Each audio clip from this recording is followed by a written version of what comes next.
Welcome to the DNVR Podcast, brought to you by Bet365. Use code DNVR365 when you sign up. Choose your offer and find out why it is never ordinary at Bet365. Welcome, everyone, to the studio. Christian Saez, joined by Blake Street Banter's Noah Spirek, joining you once again on this quick back-to-back show. Happy Wednesday, everyone. It is Wednesday, right? This week feels weird not having the Rockies in Coors Field. Yeah, and then they have an off day tomorrow, and the San Diego series with Todd Helton celebration starting Friday. Oh, yeah. The Rockies are playing pretty much the best teams in all of baseball in this stretch. This is a tough stretch of time for the Rockies. They're playing our good friends over from PHNX's team, Los Serpientes, the Diamondbacks. And we've got a lot to talk about with those games because the Rockies have made it interesting, is a positive spin on that. But there's plenty of stuff going on. The main topic of today's story, we already have Janet Orr in the comments. We'll get to that in a moment, Janet. She's locked and ready to go. But it's our I don't even know really how to describe him, but the Rockies' Kris Bryant back on the injured list, and a lot of mixed emotions for Rockies fans right now. So we're going to talk about that here in just a moment. But we want to first start by talking about the actual series that we are currently in right now against the Diamondbacks, because this is an interesting series for the Rockies because we talked about it on Monday. Their next 2 or 3 series, they have the opportunity to kind of play spoiler for teams that are very much in the thick of their race to the playoffs. The Diamondbacks were no different, and the Rockies kind of gave them a scare. I have a tweet from our buddy Derek Montilla with PHNX saying, it's a trap whenever you play the Rockies because the Rockies have been very good against very good teams. Mm-hmm. They just couldn't quite get over the hump, taking 2 losses. And Noah, I mean, what are you seeing out of the Rockies? At least Monday, Tuesday, they lost 5-4 on Monday, 3-4 on Tuesday. They just couldn't quite get it done. Yeah, well, to your point about them playing great against the best teams in baseball on the season, coming into this series, they were 1 game under 500 against teams with greater than 500 records, and they were 30 games under 500. So against losing teams, the Rockies, I don't know if it's a loss of focus or what, but I don't quite understand how you can play 500 ball basically against good teams, postseason teams, and then really, really struggle against the poorer teams in the league. But yeah, this series has been rough. I know, especially in last night's game. I mean, I've watched all 18 innings so far. Last night's game, the Rockies were up 3-0, and I turned to the guy I was watching it with. I was like, this feels just like last night. And the Rockies didn't get a hit after the 3rd inning. Yeah. So you can't score a lot of runs there, and you have to be perfect on the pitching side, which until the 9th, they tried to be, but they couldn't. Yeah. And Kale made a comment before when we were saying this that, hey, maybe this isn't the worst thing that the Rockies lost these games. The Rockies are in a place where you're not tanking, but you're not really that upset about the losses from a draft pick standpoint, because the Rockies are in a place where next year they could be getting the first overall pick if their record, kind of fits that. And they're kind of bidding with the Marlins right now for that first overall pick. So that's something we're going to talk about at a later time. But from a in-the-moment competitive standpoint, just wanting to talk about wins and losses today, the Rockies just couldn't quite get over the hump. I also want to add that, we talk about how their record against plus 500 teams has been pretty good. I think the downside to that is their record on the road. And I don't have the exact stats of their record when playing away from Coors Field, but I know it's significantly worse than how they've played at home. These good teams that they're playing have been wins at Coors Field and not wins when they've gone into their, away series. Yeah, it's been the story of the franchise for countless number of years at this point, and to your point, maybe it is not a good thing that they're beating these plus 500 teams because the front office sees that and they say, hey, we're not that far away from contending. And Yeah. I guess maybe they aren't. But in all reality, there seems to be this belief that, okay, if everyone performs a little bit better next year, they'll be competitive. They have to win 30 more games than they have this year to be competitive next year. And I don't know if everyone getting a little bit better equals 30 more W's. Yeah, they need to have a lot of changes that come into place next year. And let's talk about one of those changes they made. It was one of the few changes that they made during the All-Star break, getting Bradley Blalock from the Milwaukee Brewers in the trade for Nick Mears. We got to see Bradley make his first official Major League Baseball start on Monday, and I would say it went pretty well. Wasn't probably as good as he wanted to be. And to be fair, when is a starter ever happy with their start? Pitchers are pretty hard on themselves. But he went 5 2/3, almost got enough. He was 1 out away from getting a quality start. 5 2/3 innings pitched, 6 hits, 3 earned runs, no walks, underline that, and 4 strikeouts. I would say that's a very good first official Major League Baseball start for the young Bradley Blalock. I was very impressed. The splitter looked amazing, and his just overall delivery, I could tell that one of his biggest things and why the Rockies traded for him is his unique high release point. Yeah. And I could totally see that coming through. I think, to your point about almost got the quality start, he gave up, I believe, 3 straight singles with 2 outs in the 6th, and I don't know if he was just left out there too long, if he was gassed, but I know he was over 90 pitches. But yeah, almost got that quality start. Yeah, and I would say 3 earned runs, especially with this Rockies offense, a Rockies offense that's been averaging 5 or more runs per game over the last 3 series. 3 earned runs keeps you in a game, and Yes. as your starter, that puts you in a place where if you have a competent bullpen, you are confident with that earned run total going into the latter half of the game. He had 4 strikeouts. Is it a splitter or a sinker? Is that because I was watching it and I don't have the background story on him as much, but is it officially a splitter that is his off pitch? Pitching Ninja called it a splitter, and he also has a slider. So, I mean, coming from that release point, they probably both look pretty similar. Yeah, well, that splitter, if that's what it is disgusting. I was seeing some highlights on that, after the game, because when you're watching it in real time, you're not really realizing what pitch is going to be thrown.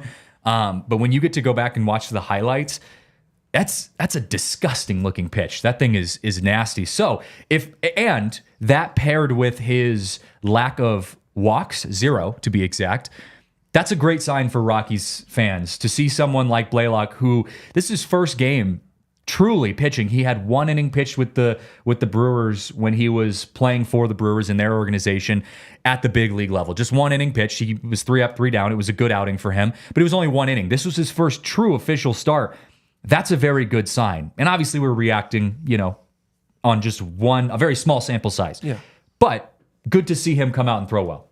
Yeah, I mean, he went out there against the hottest team in baseball, had a great start, gave his team a chance to win, and that's what you have to do.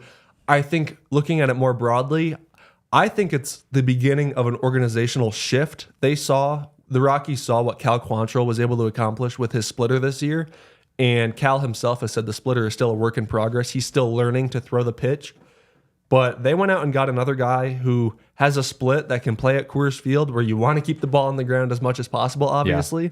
I think the Rockies are really starting to dig into the splitter mentality and go after guys that really just get ground balls. Well, speaking of guys who can and can't get ground balls, moving on to the Tuesday loss, the 3-4 loss to the Diamondbacks. Pitching was pretty good early on in the game, but then Vodnik came in, and Vodnik's been so good for the Rockies this year, kind of solidifying his spot as the dominant closer.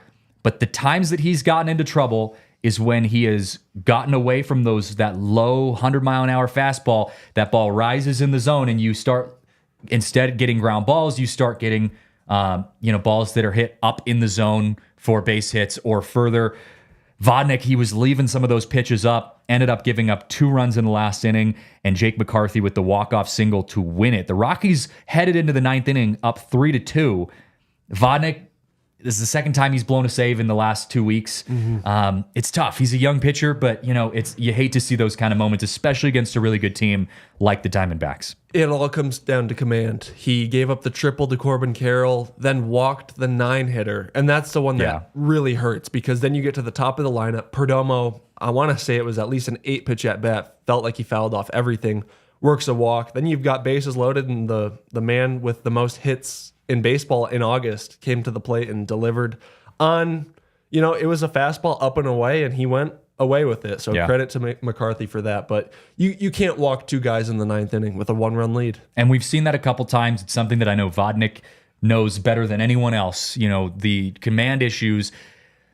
I was talking to, I don't remember who I was having this conversation with. I think it was Dave Nichols with the Spokesman Review, talking about some of the pitching the pitching prospects for the Rockies, and he was dictating the difference between command and control. Control is being able to throw strikes versus command is being able to throw the ball where you want it to be in the zone. And when you're at the big league level, you're no longer able to get away with just throwing 100 miles an hour and throwing it right down the middle. You have to have command for those fastballs. You have to have command on your pitches.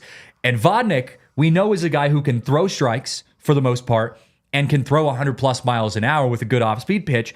But the issue is he's leaving too many balls in the middle of the plate or up in the zone. And so guys at the big league level, they don't have a problem hitting 100 miles an hour. And I think that's a very young mistakes that we're seeing from Victor Vodnik. I think there's still a lot of upside from Vodnik. We're not going to get ahead of ourselves and say that he's, needs to kind of reevaluate where he's at, but make a little bit of some smaller adjustments, because this is the second time we've seen this in the last 2 weeks, both against very good teams. When your team was in a very good spot against those good teams, you can't be blowing saves against teams like the Diamondbacks 2 years from now when your team is in a race to the playoffs. No, but as we mentioned on Monday in the show, Vodnik's 24. We want this year to be the year where he irons everything out, right? So it stinks that they lost. But I was watching it with a family member, and I turned to him and I said, man, I am just glad that this is not a year that we're competing, because these back-to-back losses would be gut punches to me as a fan. And I know the guys, they know what their record is. The Rockies still want to win games. Nobody shows up to work, and this is work for them, and wants to fail and lose. Yeah, of course. That's not the mindset. But yeah, Vodnik, he's got to get some things ironed out, but he's 24. The Rockies acquired him for next to nothing last year. Yeah. By trading away guys on expiring contracts and guys and Pierce Johnson that weren't going to be around this year anyway. So not to harp on the Rockies not doing enough at the deadline too much, but again, if they made a couple more moves this year, you might have a couple more Victor Vodnik type guys where huge upside, as you just talked about. But sure, they've got some kinks. That's why you can trade and acquire them. You have to get those ironed out. Well, no one's perfect. I want to segue here in a moment. Speaking of gut punches, though, we've got a pretty big gut punch. Although, is it a gut punch now, the Kris Bryant news? I mean, is it just a gut punch that we as Rockies fans are all normally used to now? I'm pretty sure Thomas was the first one that tweeted it out, and everyone was replying with scheduled tweet, because it just keeps happening too often. I mean, it's borderline evergreen at this point. Yeah. Oh, it is. It is. So in a moment, we're going to talk about the Kris Bryant news. But first, we got to talk about our friends over at Coors Light, because, hey, look, even though the Colorado Rockies aren't winning a lot of games right now, they are winning at home. And there has been some fun baseball that we have had at Coors Field. Noah, you and I have been there the last few home games, and I mean, you've got a amazing showing from the fans. You've got 40,000 people showing up to games, still games that are really competitive at Coors Field. It is a fun time to be at Coors Field.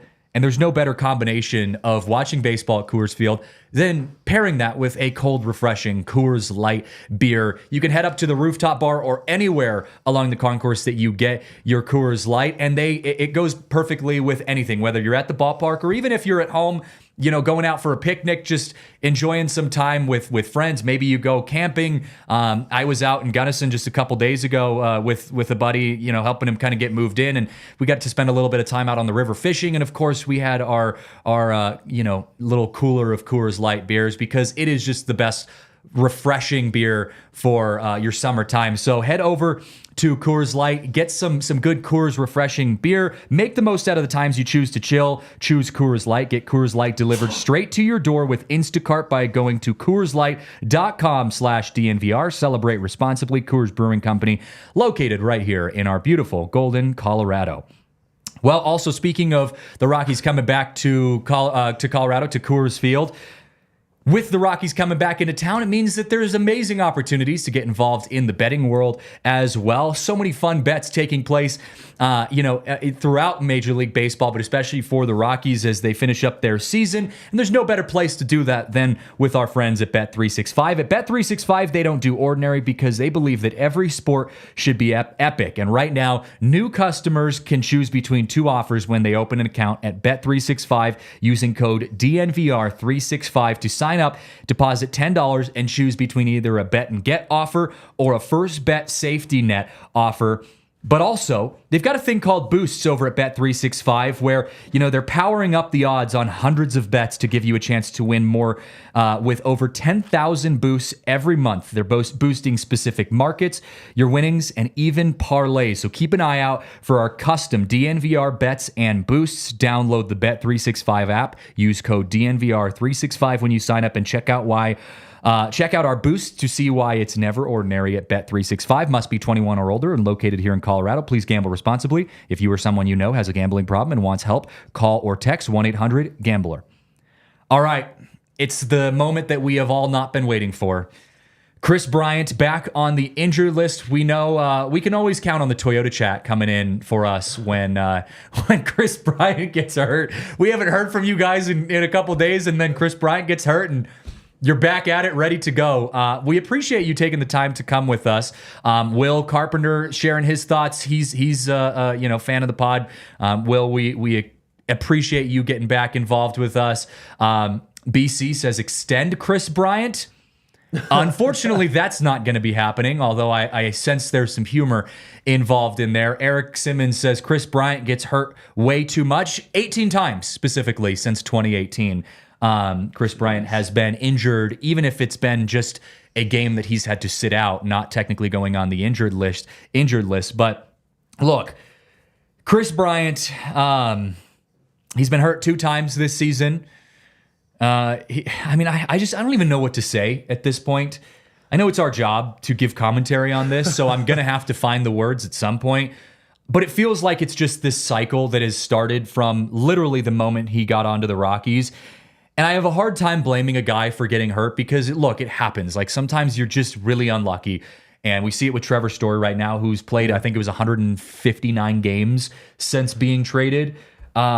There are guys that you get towards the end of your career, and even though you think there might be some extended minutes left in their repertoire, it just doesn't work out. But when you're paying someone $182 million over 7 years, it doesn't matter. And that's, I think, the price that you have to pay as a player. I mean, look, you're getting just shy of $200 million generational income on a contract that you signed, whether it was a contract that was poorly written from the team perspective or your perspective or whatever.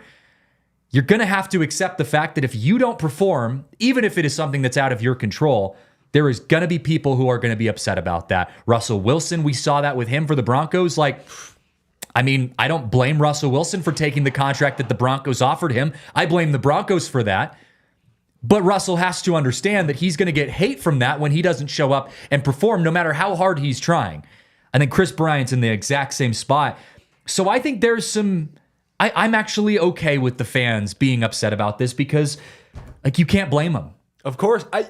The Rockies brought him in to be a face of the franchise guy. And real quick, I just want to say that Trevor Story, since he went to Boston and Kris Bryant came here, Kris has actually played in a few more games than Trev, which is wild in perspective because we know how often KB's been hurt and out.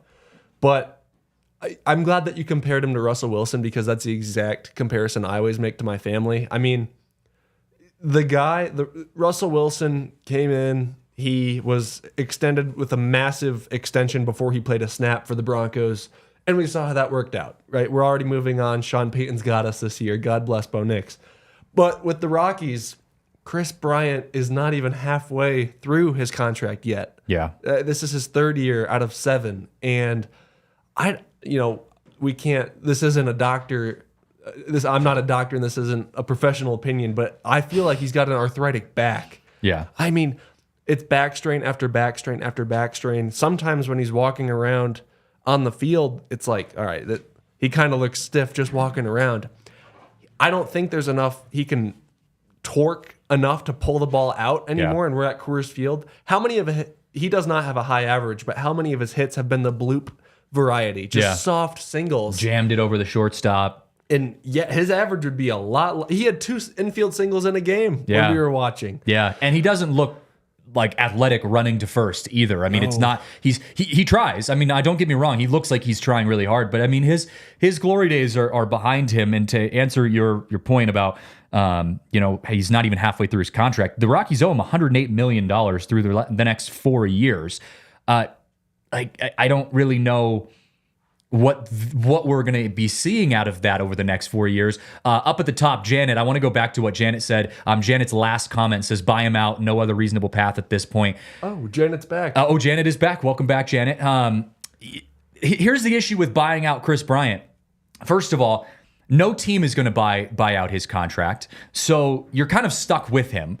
And they're not going to cut him because I don't think the pride of the Rockies front office will allow them to do that. So where does Kris Bryant fit in to the lineup in where he's at right now? I don't actually know. No. I think my best guess is that he could, because of his physical health, he might get kind of shifted into a DH role and kind of be cycling through a DH role with some of the other guys. Obviously, we're kind of up in the air on if Blackmon's going to be coming back. I don't expect him to be coming back next year.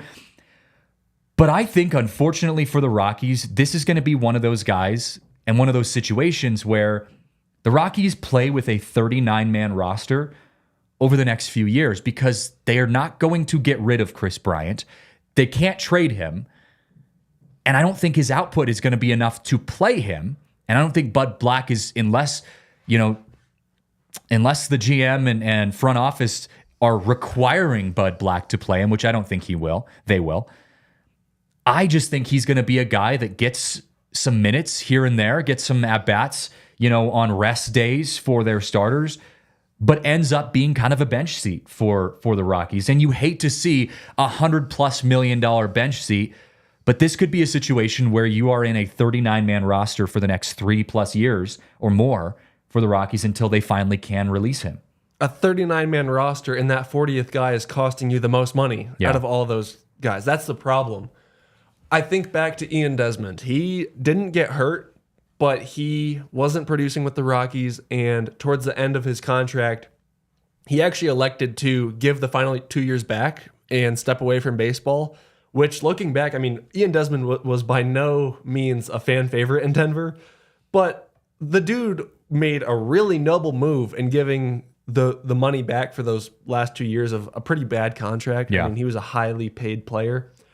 The problem with Kris Bryant is I don't think the players' union would even let him retire and then give back 2 years because he's getting paid so much money. So we have to think his agent wouldn't let him do that, by the way. Yeah. Like people forget they've got other people have their hands in this money too. Yeah. It's not feasible. And it's just super frustrating. And I mean, I'll just try to imagine what Bud Black is thinking moving forward, because let's imagine Charlie Blackmon isn't on the team next year. You still have Nolan Jones, Jordan Beck, and Brenton Doyle. That's your starting outfield. Kris Bryant really can't slide in there, which is fine. He can't move well enough to play Coors Field outfield anyway. He might play out first base, but Toley is a switch hitting guy. Toley is locked in at first, yes. Yeah. And so does he DH, or is that where Yanquiel Fernandez hits? We still don't know what the catcher room will look like next year. And so if Diaz is DHing sometimes, if Diaz is back, there's just not that many opportunities for Bryant to get in the lineup when you really, really want KB in the lineup, because, that's where you're spending your money. He's supposed to be a big slugger for you. And I don't see a world where he is. Well, and we have to remember, Bud Black puts a huge amount of stock in the defense of his team. He is one of those managers that focuses heavily on his players getting the ability or having the ability to consistently make plays defensively. It's one of the reasons why I think Hunter Goodman isn't getting the playing time that he possibly deserves, or at least getting sent down to the minors to get that. that playing time. But it's one of the reasons why I think Hunter Goodman's not getting the minutes that we would expect to see out of him, is because I don't know if Bud Black fully trusts him defensively. I don't think Bud Black can reasonably say that he trusts Kris Bryant defensively either. And I don't know if his bat is good enough to keep him in the lineup on that front either. So if Kris Bryant isn't in the lineup, he's just going to be another spot on that roster.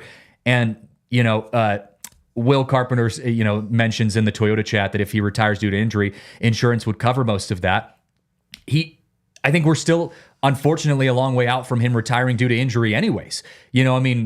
Maybe if this continues to persist, that he'll retire due to injury. I don't know what the specific clause is on that, like in his player contract. If there are different clauses, some contracts are set up differently because of those injuries, because he has to get a physical when they sign that contract and all of those other things. But I just don't know if that's something that Kris Bryant is going to move forward with. So at the moment, we can't rely on this idea that he's going to retire due to injury. So for now, he's just another spot on your roster, and he's truly a spot that doesn't fit the rebuild anymore, because you just listed off guys in the prospect line that are all better than him defensively, and you could make the argument now, even offensively, are better than Kris Bryant. Yeah, I agree with everything that you just said. They're going to try really hard to get KB in the lineup, and I guess, I think you covered it really well, so I'll pivot back to a little bit more of Hunter Goodman. Because last night, the dude has been struggling recently. The average is now below 200. In June, or maybe it was late May, he had that game with 2 homers. Yeah. A ton of RBI. It was a Saturday game. The Rockies ended up winning 14-4, something like that. It was a great game. Since then, he's really struggled. And last night, first at bat, he drilled the ball to the wall in right field, and Corbin Carroll made a great catch. It would have driven in 2 with 2 outs. But later in the game, he comes out because of a defensive replacement. Jake Cave slid in and played right field.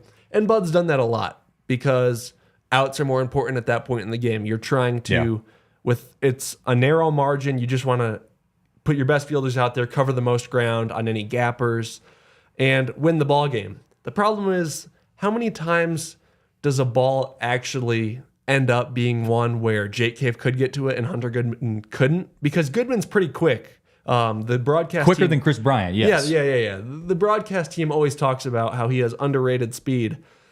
So you end up one by one chipping these at-bats away from Goodman late in the game, because inevitably they come up in the 8th or 9th inning. And it's really, really frustrating, because Goodman last year got called up this year. It seems like he was starting to get a role as that second catcher when Diaz was hurt. I thought he really might get more starts at catcher once the trade deadline passed. It's not how it went. But I don't know. Do you send him down to AAA, get him consistent at-bats? Because at that point, do you know if he'll be up again? Yeah. No, I agree, especially with the prospects being what they are. We're going to talk about the prospects in a minute. I do want to comment on something that Eric Simmons just said in the Toyota chat. I think signing of Kris Bryant is one of the worst signings, and asking what our thoughts are. Here's where I think the Rockies went wrong with the signing of Kris Bryant. When they signed Kris Bryant to the Rockies, Kris Bryant was obviously, at a peak spot in his career. But the Rockies, I think, had this delusion in a way that they were still a playoff competitive team in 2022-21.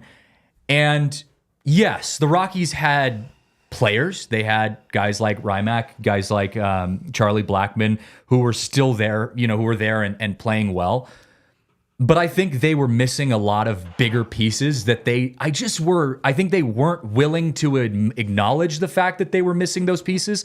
And so, as a team that's in a playoff window would do, they said, you know what, we need to go get a guy who is going to be the new face of our franchise now, so that we can make it to the playoffs next year and continue in this playoff window. And I think that kind of delusion, that I'm going back to that word again, or lack of understanding of where you were truly as a franchise, allowed them to make the decision to go pick up Kris Bryant. And then realize, after Kris Bryant started having issues, And then the rest of the team, kind of became much more clear that they weren't the team that the ownership thought they were. Now you have this direction that you're in as a franchise now, but back then they were kind of a directionless franchise. And so I don't know if it was the worst trade, the worst, move, the worst signing that the Rockies have ever made. I don't know if it was the worst signing in baseball. I would like to say no. I can't think of anything worse off the top of my head.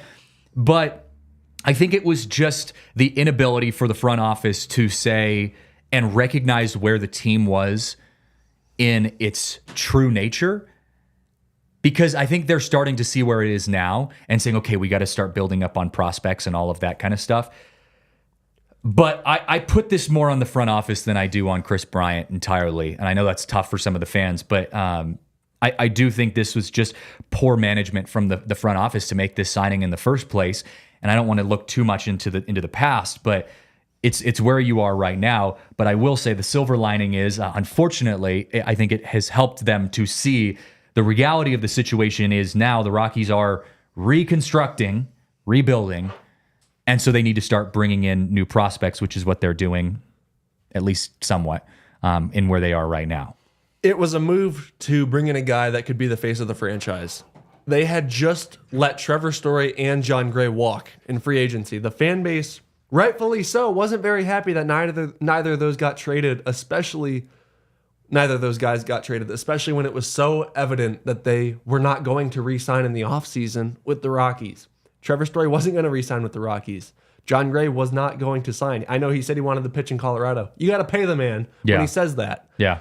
And so bringing in Kris Bryant, I want to say it was a month or two after Story had signed with Boston, or it was very close in relation to the timeline. I remember getting the notification that the Rockies got Kris Bryant. I was like super confused. Yeah. Because I don't think it was really a move to contend. The Rockies just needed someone to sell tickets. I mean, look, they still had Charlie Blackmon, but it was down to basically Charlie Blackmon, and Ryan McMahon really hadn't stepped into the player that he's now become. And so they needed a guy that could draw fans to the ballpark. The problem becomes how much money you gave him, because I'm looking at this list. In 2024, the highest paid players, Bryce Harper is 30th with $25.4 million this year. Kris Bryant is 27th with $26 million. Bryce Harper is making less money than Kris Bryant this year. Yeah. That's a problem. And also the style of play that he plays with.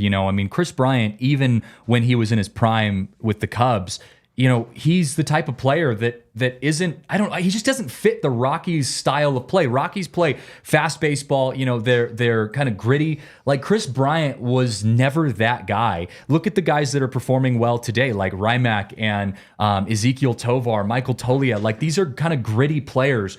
And Kris Bryant just never fit that. And to go back to Janet's point of Kris Bryant was kind of a fading player. Even when the Rockies signed him, yes, there was still this idea that he has upside, and that's kind of what I meant by saying, he was in his peak going towards that, because there was this idea that he's having some slight issues right now in 2020, 2021, but there's still upside with him. He still theoretically had 5 or 6 more good seasons on him. Why are you signing him to, 7 years, $182 million? He's not that kind of guy. He's not going to get that longevity out of him. Even if he played his first 3 years really well in Colorado, you're a team, going back to the Rockies not really being able to acknowledge where their franchise was when they signed him. You're a team that needed to be building players, whether you have the face of your franchise or not. Kris Bryant just was never going to be that guy. You have to look long term. In 10 years, or in his case, let's just say 5 years, where are the Rockies going to be with him? I don't think I would have even said back then, if I was covering the Rockies back then, that he would have been the move that I would have wanted to make. I didn't even think about that. 3 years ago, signing Kris Bryant for 7 years was one heck of a move. He was 29 years old. I didn't even think about looking in retrospect. 7 years for a Kris Bryant that was already over the, he was already past his prime. Yeah, he was past his prime. He had maybe 3-4 more good years left. If if that. And that put we're us obviously right seeing, now. and that we're seeing that's not the case. But he had, if you were going to get the value out of him, he had maybe 3 years to do it. And the Rockies weren't, even back then, they weren't going to go to a playoffs in 3 years. So it's another head scratcher. Well, I don't want to live too much in the past, but it is what it is. And I'll transition to the future. The Rockies before this year inked Ezequiel Tovar to a long-term deal. I think it's 8 or 9 years. It's one of the two, I believe. Now it sets up for the year that Brenton Doyle has had. What kind of contract are they going to give Brenton Doyle? Because he's a guy that with his defense alone, he's already the greatest defensive center fielder in Rockies history. And now the offense, he's hitting in the 3 hole. After last year, he was consistently in the 8 or 9 hole. Yeah. He is going to be a really highly paid player by the Rockies. You have to be smart with setting up his contract because he's a guy. We talked about the checklist the other day that the Rockies are trying to build a postseason roster by filling out a roster with guys that are quality and high quality to build a postseason team. The Rockies have to sign Doyle to a long-term deal, and I know he still has a number of years left on the deal he's on before he becomes arbitration eligible. But still, it's Bill Schmidt's team now, and there's a new part of that is refreshing because he went out and signed Tovar last year. But to not trade McMahon this year, it shows that they really believe the postseason years are sooner rather than later, and. I just think it's going to be interesting to see how that construction takes place. Yeah, there's a lot of moving pieces right now. Speaking of moving pieces, we do have some news coming in on the prospect side of things. We're going to talk about that in a moment. But hey, if you're heading out to the ballpark this summer, especially coming up this week, we've got Todd Helton bobblehead night coming up on Saturday. But if you're going to be going to the ballpark at any point, you've got to take advantage of our friends over at Game Time because summer is the perfect time to get out to the ballpark. And there is no better way to buy tickets than with Game Time. Game Time is an authorized ticket marketplace for Major League Baseball, which makes getting tickets faster and easier. Prices on the Game Time app actually go down as it gets closer to first pitch. And with killer last-minute deals, all-in prices, views from your seat, and their lowest price guarantee, Game Time takes the guesswork out of buying a Major League Baseball ticket. So take the guesswork out of buying those tickets. With Game Time, download the Game Time app, create an account, and use code DNVR for $20 off your first purchase. Terms and conditions apply. Again, create an account and redeem code DNVR for $20 off. Download Game Time today. Last-minute tickets, lowest price, guaranteed. Well, we talked about this on our last show, and I want to come back to this sponsor as well because I just cannot say enough about our new friends over at ZBiotics. ZBiotics is a pre-alcohol that helps you bounce back a lot quicker when you spend a night out on the town drinking with your friends. And if you're like me, you start to get older, it starts to become harder to really bounce back after a night of drinking. And I mean, if you're not there yet already, trust me, you'll get there. It comes up pretty quickly. The older you get, the closer you get to 30, sometimes even younger than that. That alcohol kind of sits in your system a little heavier than it used to when you were in your early 20s. But with ZBiotics pre-alcohol, it just makes the recovery time a lot quicker. ZBiotics pre-alcohol is the world's first genetically engineered prebiotic invented by PhD scientists to tackle the rough mornings after drinking. This is how it works. When you drink alcohol, that alcohol kind of gets mixed up in your system and causes this toxic byproduct to build up in your gut. That byproduct is really what makes you feel kind of gross the next day, but pre-alcohol produces this enzyme that helps break the byproduct down. And so remember, anytime you are planning on going out drinking with friends, make ZBiotic pre-alcohol your first drink of the night. Remember to drink responsibly and you'll feel your best the next day. Stock up on pre-alcohol now. Head over to zbiotics.com/DNVR Rockies to get 15% off your first order. They are backed with a 100% money-back guarantee. So if you're unsatisfied for any reason, they'll give you your money back, no questions asked. Remember, that's zbiotics.com/DNVR Rockies to get 15% off your first order. Thank you, ZBiotics, for sponsoring this episode and for sponsoring our good times. All right, good times to be had in the minor leagues right now because MILB just dropped their updated list of the top 100 prospects, and the Rockies have a couple guys riding high on that list. We got to start with our new updated Rockies prospect list and rankings, our friend Charlie Condon taking the number 1 spot. He has risen in the rankings as the number 1 minor league prospect for the Colorado Rockies, slated in the third base and outfield spot. He's ranked 12th overall in Major League Baseball prospects. That's great to see because, obviously when you're the top draft pick overall for the Rockies, we've got a lot of eyes looking at Charlie Condon, and he had his first official MILB debut at home at Avista Stadium with the Spokane Indians. Had a pretty good game with the Spokane Indians. So we got to see him playing at Avista Stadium in Spokane in front of a home crowd, a sellout crowd, I should say. And it's good seeing Condon kind of at the top of that list. Dollander, your buddies at Blake Street Banner just talked to Dollander on the show. What was that, yesterday? Was that a couple days ago? A couple days ago, yeah. Yeah, Dollander, the second Rockies prospect there. He's listed at number 23 in the MLB prospect rankings. But so 2 guys in the Rockies organization that is in the top 25 in Major League Baseball. It speaks to the depth that the Rockies could possibly have in the future of their franchise. Yeah, 2 in the top 25 and 6 in the top 100 overall. And compare that to 2023, the Rockies only had 4 in the top 100, and Tovar was number 25 last year, which is pretty cool to see what he's turned into this year.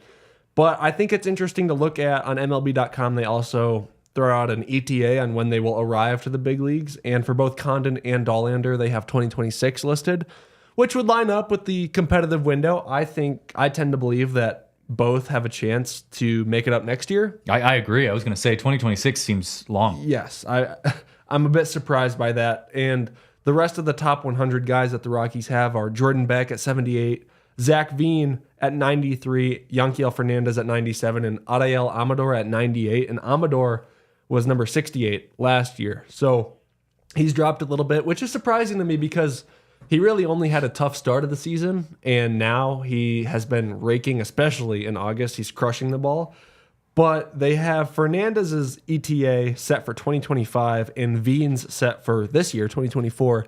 I would flip those because Veen has been hurt a ton. Super unfortunate. He's still only 22. It feels like he's been in the Rocky system for so long now. But the dude's 22. He's gotten a bit banged up. And so I think Fernandez, he's 21, I actually believe he has a better shot at seeing big league time this year. But we'll see. It's mid-August. Not that much longer left in the season for him to come up. Well, and also you have to look at these positions too. I mean, Beck, Veen, and Fernandez, all outfielders. And the outfield is pretty much a revolving door right now for the Rockies. I mean, every single game, it's a new combination of players. Speaking of Jordan Beck, we got to see Jordan Beck's first game back with the Rockies on yesterday. And he started out with a nice little hit. First pitch he saw. Welcome back, Jordan Beck. Good to see you back in in the Rockies uniform. And Zach Veen, kind of similar situation. Those injuries can continue to plague our outfielders. But I agree with you. Fernandez, I think, has the opportunity, because of the way the season's going for the Rockies, to see playing time this year. I just think this is a Rockies season where, and even seasons, I'd go as far as next year, where we're going to see some guys come up a lot quicker than we would expect. I was surprised to see that Dollander and Condon are getting pushed back to 2026 in the predictions of when we'll see them in a Rockies uniform. Because if you look at the way the Rockies franchise is headed right now, they are the future of that. And so the Rockies aren't winning games. They're not making it to the playoffs, barring a miracle next year in the next couple seasons. So I would think that we're going to start seeing guys like Condon making a quicker approach to the big leagues than he would if he was playing in San Francisco or, Boston or another franchise that's kind of in it right now. I'm trying to think through the reasoning for putting Dollander 2026, and that might just be because next year the Rockies are right now trending, and I know guys are hurt, but they're trending to have 3 guys healthy by Breland, Marquez, and Senzatella. And those were the guys that got the Rockies to the postseason just not a couple years ago. 2018 was the last time it happened. So maybe Dollander can't slide in. I know Quantrill will be back with the Rockies after sticking around at the deadline. So those are already 4 starters. You never know who might slide in at that 5 slot. It could be Bradley Blalock. We still have Austin Gomber on this team. You never know. So maybe that's why they have 2026, but injuries are just bound to happen to pitchers, right? Yeah. Oh, totally. Even if it's something like, Kyle Freeland's blister, where you're like, okay, he might have to go on the 10-day IL just to heal that up. And in the meantime, we need to bring a guy like Blalock in. Well, and what happens next year when Dollander comes up, and if he's filling in for someone that's hurt, dude fires back-to-back 7-inning, 2-hit games. That's the way it goes, send man. Him back down after that. That's the way it goes. Sometimes, I think Bud Black is the type of guy that, if you earn his trust, he'll ride with you. And I think we saw that with Tolia. Tolia is not perfect by any means, but Tolia has earned his trust from Bud Black to be a lockdown defensive first baseman and a guy who can hit with power and needs to add an average to that. But Bud Black is going to go with Tolia from here on out until Tolia tells him otherwise. And the broadcast shared a cool nugget on Tolia last night. They said that the last time a Rockies first baseman has played X number of consecutive starts at first base was Todd Helton. Mm-hmm. That's how long the Rockies have kind of been figuring out first base, and they've had some good ones in there over the years.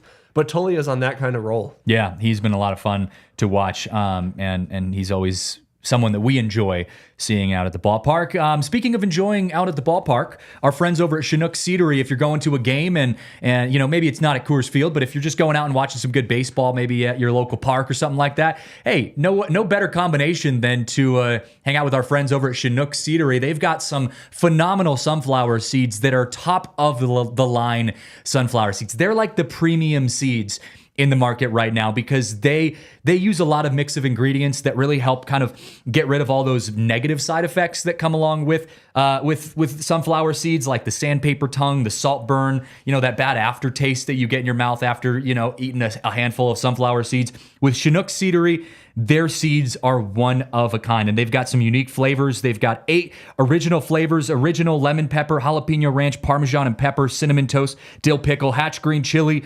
smokehouse barbecue. It is a phenomenal lineup right there. That could almost be a starting lineup in any Major League Baseball stadium. Get your sampler pack to try all 8 flavors. They're the largest seeds on the market. Head over to ChinookSeedery.com to use code ROCKIES for 20% off your order. They are the best seeds ever. Well, speaking of the best ever, our friends at Circa Resort and Casino, if you are heading out to Vegas anytime, they are the best. That is the best place to go to enjoy really anything. It's a luxury casino. You can go gambling. You can watch sports. They've got, fine dining. They've got great amenities. It is a fun, one-of-a-kind experience in Vegas. If you're going for the casino, they've got 2 levels, 7,000 square foot casino with over 1,300 slots, 48 table games. If you're going there for the stadium swim, they've got 6 pools, 2 spas. The resort has over 500 rooms. They have everything. If you're heading out to Vegas, that is the place to go. They've also got Vegas's first ever adults only casino resort. So save time without having to check IDs. You don't have to be hanging out with those under 21-year-olds that we like to spend time with here on the show. This guy over here. It's just us 21 and older people out there in casinos. So next year you could go hang out there. But it really is a good time. And at Circa Resort and Casino, experience their stadium swim and watch your favorite teams with our friends over at Circa Resort and Casino. Let's take a look around the world of baseball while we have a little bit of time left on the show. Noah, did you see the tweet from the Savannah Bananas? Did you see how many people showed up to their game at what was it, in Cleveland? Here's the video of it. Kale's putting that up on the screen. This looked like a Taylor Swift concert. Did you see this? Yeah. There had to be 50,000 people in this courtyard. I saw your tweet because you quote tweeted it, and your hot take that they'd be bigger than Taylor Swift and the company is. Yeah, maybe that's pushing it a little bit. The Swifties are probably out in force. This is insane against me. It is insane because for those of you who don't know Savannah Bananas, first of all, get with the program because that is the most exciting thing to watch. If they ever came to Coors Field, I would 1,000% be there. It's just baseball with a twist. It's kind of like baseball like we like it here at DNVR. It's just fun. They do tricks. They make bits. It is just all around fun. And you get to watch a baseball game where they're doing backflips in the outfield on a routine fly ball, and they're hitting home runs with their bats on fire. I mean, that's the most surface level way of describing it, but to see that many people show up, like, holy crap. These guys started in just like some small town, Savannah, Georgia, minor league team, and made baseball a lot of fun. So shout out to them. And honestly, I'm kind of a cult. I'm still learning to be familiar with what the product is, because they travel with a traveling team, but then sometimes play other teams, like actual teams, and have like former players come out and play. And, So I'm still getting with the program, as you said to start the segment, but they're a special product. The other day they were on ESPN. Yeah. I was like, okay, I'm watching Banana Ball on ESPN. Whatever that is. We love it. Hey, it's fun. Baseball is growing in many ways. They're the best way of putting it is they're the Harlem Globetrotters of baseball. I want to transition to something that actually happened in baseball. I didn't have the tweet. I didn't send Cale the tweet this, but I'll read this to you. Bryce Miller, who is a pitcher for the Seattle Mariners, said that sometimes he'll shake off Cal Raleigh, who's the catcher of the Seattle Mariners. He said that sometimes he'll shake off Cal, saying, I don't want to throw that pitch. But Cal won't put down another pitch. He'll just stare at him until he throws the pitch that is called. Have you ever seen that? A catcher who's so stubborn saying, you know what? I called a fastball, goddammit. You're going to throw a fastball. And the pitcher just has to like shut up and do it. No, I have not seen that. But. That's impressive. I will say when I pitched, I had a couple catchers who like there were some counts, with a specific hitter where the catcher would throw down like, okay, throw your off-speed pitch. And I'm like, no, like I want to blow him by with a fastball. And the catcher would be like, kind of like they would throw down the fastball again. And I would shake them off again, and then eventually they would allow me to like throw the off-speed pitch. And by God, I always hoped that it worked, because otherwise, you're getting stares from your catcher like, dude, you should have thrown your fastball. But I think that was pretty funny. Bryce Miller did quote tweet that and say, yes, this does happen. Like Cal does, he is very stubborn as a catcher, and hey, the Mariners are a good team right now, so it works. Our friends in the Spokane Indians world, they unveiled a new food item. I did send this picture to Cale. They unveiled, what is it called? It was the Donut Shop Burger. We love talking about food here on the show. It is a ground beef patty, candied bacon, Swiss cheese with a glazed donut bun. Have you guys ever had one of these? No, I was going to say it's similar to something we've seen. Yeah, there's a burger restaurant in Colorado that is called Crave. There's one in Castle Rock, one in Colorado Springs, and they do this. It's called the Luther there. But Is it good? Have you tried? I loved it when I was a kid. I don't think I could stomach it now. But like when I was a child, it was amazing. It was like candied bacon and a donut. It was dope. I'm one of those people though that's like I don't like the sweet and salty combination. I'm not a salted caramel type of guy. Sea salt on my chocolate. Like I don't like that. And so this feels very sweet and salty. I don't know if I'd like that either. To be honest, just I would try it. I would try it though. A little Squidward bite. Yeah, you'd get a small bite out of me, but I'd try it. Hey, this is kind of cool. Not baseball related, but according to Olympic City, USA, if all athletes who have ever lived or trained out of Colorado Springs were considered a country, they would have the third highest medal count. You could see there on the number 3, the Colorado Springs. If you didn't know, Colorado Springs has one of the top, if not the top, Olympic training center in the country. And so they counted up the amount of medals that athletes who have lived or trained out of that facility in Colorado Springs got in the Olympics. And they were the third highest medal count in the entire Olympics, behind China and then obviously the total U.S. But I would say arguably the second highest, because China is really the only other non-U.S. country that has more medals. That's pretty cool. That's crazy. That kind of blows my mind. And I know the facility is massive here, and a lot of athletes do train there, so it's like, okay. Yeah. So many guys are technically, it's applicable to them. But still. Right down the street from us. Third overall. Third overall medal count out of Colorado Springs. Shows you how centralized some of that is. I also, I know in the Winter Olympics, we get a lot of training coming in, for skiing and snowboarding here in Colorado. Kale, you're very familiar with that. For the Summer Olympics, though, up in the mountains at places like Alamosa, Colorado, Gunnison, Colorado, for Adams State University, Western Colorado, my alma mater, they do a lot of training. Adams State specifically has a couple athletes that compete and qualified for the Olympics through track and field. They have one of the highest collegiate, track facilities in Alamosa, Colorado. And then in Gunnison, Colorado, they have the highest collegiate gym in the world. That's where I started my broadcasting career, broadcasting out of the Paul Wright Gymnasium, highest collegiate gym in the world.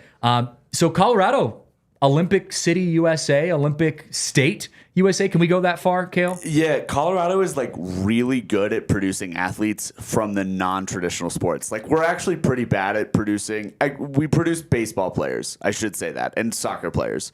But yes, soccer too. Like football, like any of the traditional sports, we're not good at. But like Olympians, we breed those right out. Olympians are born in Colorado. Olympians are born in Colorado. And it's got to. I mean, it's the elevation. We tend to have an advantage of when you get to go train your entire career at 7,000 feet up in Gunnison or Alamosa, or even 5,000 feet here in Denver. That gives you an advantage when you go and play at sea level in Paris. I don't know. Is Paris at sea level?